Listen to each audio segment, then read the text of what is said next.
house and gave birth to 19 children. Charles was number 18. The 10 who survived, she educated herself here at home. How did she manage all this?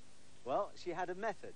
School, for instance, was 3 hours in the morning and 3 hours in the afternoon.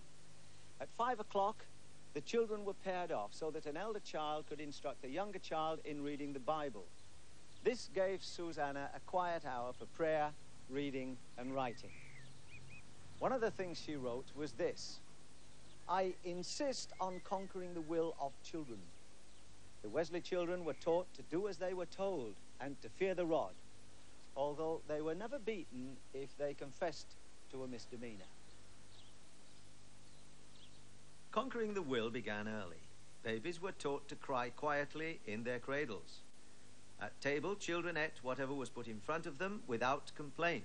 Eating between meals was strictly forbidden. Susanna was severe, but she must have had a winning personality. Once, when her husband was away for a long period, she organized Sunday evening worship for the family here in the kitchen. The servants asked if they could come. Then their relations, and then their friends, until some 200 people crammed into the kitchen to hear her. Relations with the locals seemed to improve after this. Whether it was they who set fire to the rectory in 1709, no one can be sure. It was a miracle no one was killed. Baby Charles was swept to safety by a maid, and 5-year-old John was snatched at the last moment from an upstairs window.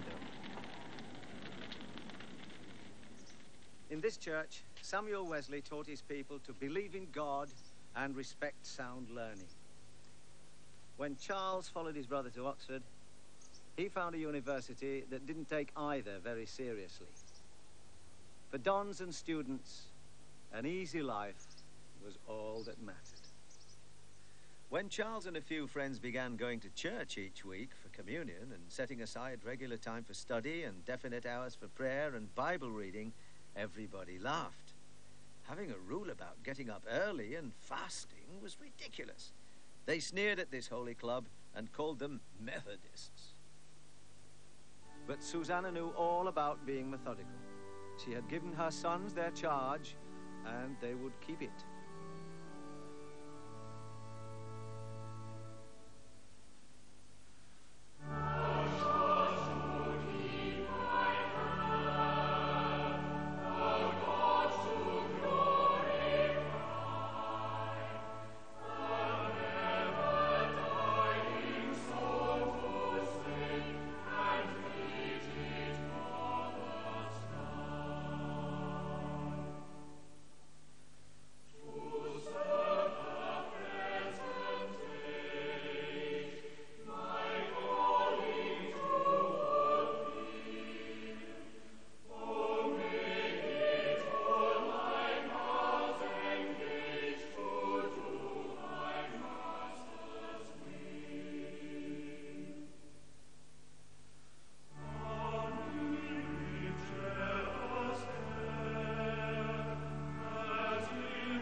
In 1736, Charles and his brother John left Oxford and sailed for America.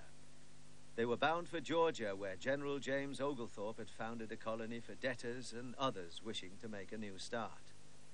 They were now both ordained clergymen. John was inspired by a romantic vision of preaching to the Indians and bringing the noble savage to Christ.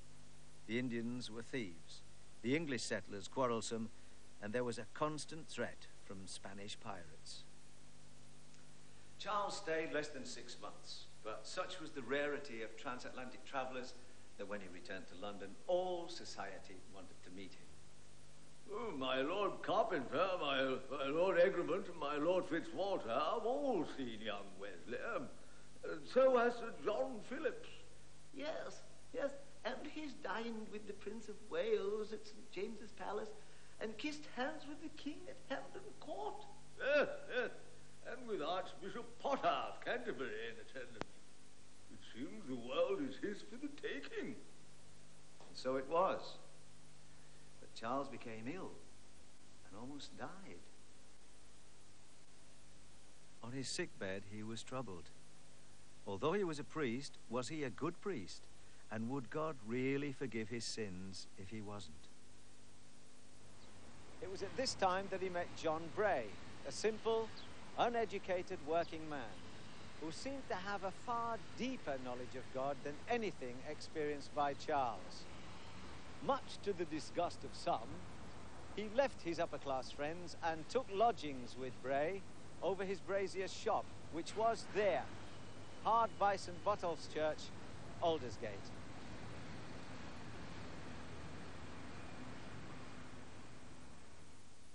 On Whit Sunday morning, 1738, Charles was ill in bed when he heard a voice telling him to get up, believe, and be healed. Was this the voice of God? But then, was God a Londoner?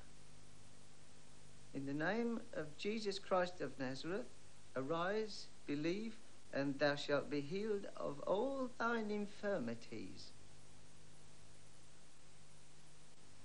It was Mrs. Bray's sister, Mrs. Turner, on the steps outside his room.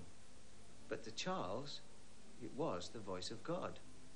For God had moved this terrified and trembling woman to say it.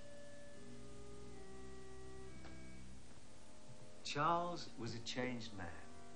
He was aware of the presence of Christ as he had never known it before. He knew he was forgiven. He was exuberant and enthusiastic to tell the world what God had done for him. 3 days later, at a meeting in Aldersgate, his brother John had the same experience of his heart being strangely